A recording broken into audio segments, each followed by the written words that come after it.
Hello जनमन्स, मेरे channel पे आपका स्वागत है। इतने दिनों से गायब था, इसके लिए माफ़ कर देना क्योंकि तबीयत थोड़ा ख़राब था। और हाँ, इसके लिए मैं बहुत अच्छा कंटेंट लाने वाला हूँ।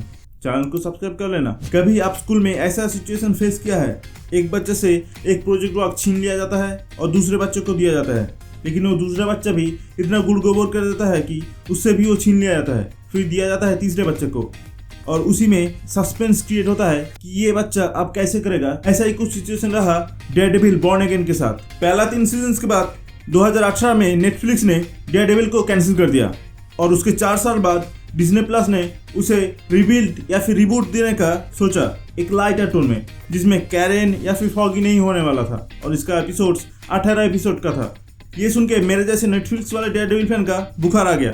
लेकिन 2023 में इसका पहला 6 एपिसोड का शूट देख के इसे पूरी तरीके से स्क्रैप कर दिया गया और फिर से नए तरीके से रिबिल्ड किया गया है। इसमें कैरेन फॉगी रिटर्न कर चुका है और ये 9 एपिसोड्स का है। देखो, in my opinion they actually did what they told us, लेकिन उसको ऐसा पुल अप किया गया है कि आप पूरी तरह से एंगेज रहते हो। पहला और आखिरी 2 एपिसोड्स काफ़ी बेहतरीन है। उसका सिनेमाटोग्राफी और उसका टोन सेमी नेटफ्लिक्स वाला शो बोल सकते हो, लेकिन उससे काफ़ी अलग भी फील नहीं होता, लेकिन उसकी तरह थोड़ा डार्क और ग्रीडी भी फील नहीं होता, बीच का बोल सकते हो। और हाँ, बीच से याद आया, इसका जो इंट्रोडक्शन है वो काफ़ी सिंबॉलिक है।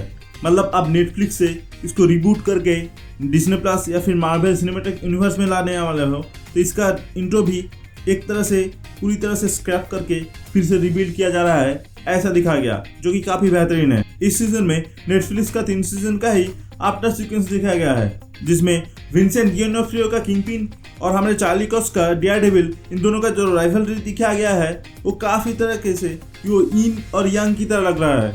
किंगपिन का जो खौफ है वो स्क्रीन पे उन्होंने अच्छी तरीके से दिखाया गया है। और हाँ, हमारे चार्ली कॉक्स मतलब डेयरडेविल का जो बेबसपन है वो किस तरीके से मजबूर है, वो भी स्क्रीन पे बहुत अच्छे से हमें फील होता है।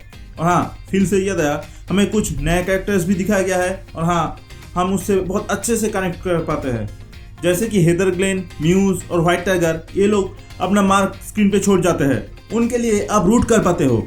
और हाँ, एपिसोडिक वाइज जो टेंशन बिल्डअप लेता है वो काफ़ी अच्छा है।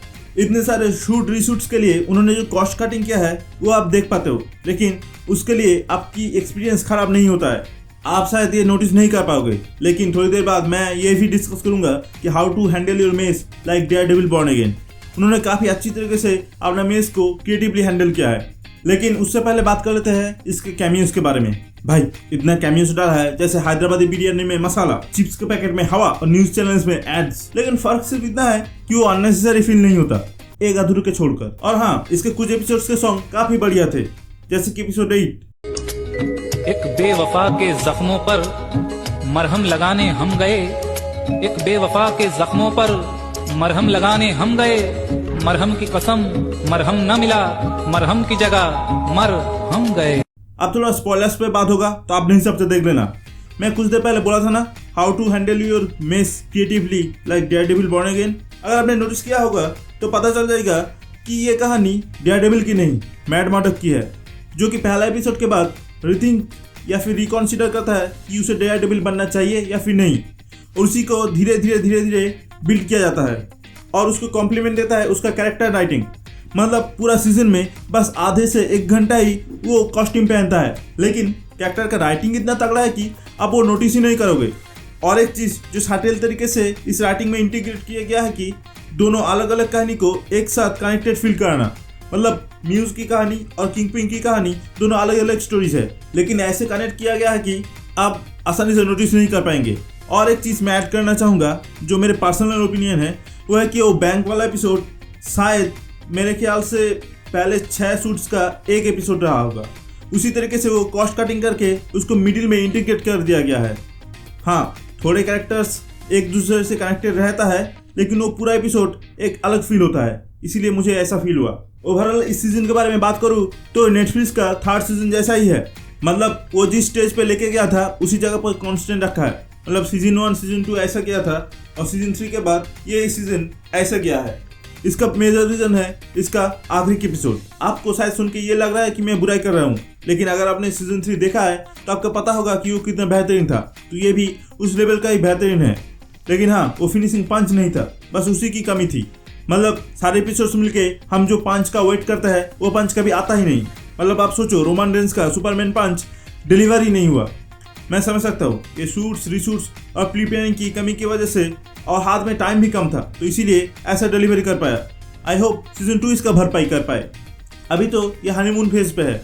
कुछ दिन बाद अगर आप शांति से ये सोचोगे, जब इमोशनल हाइप कम हो जाएगा तो आप भी शायद ये सब चीज़ें नोटिस कर पाओगे।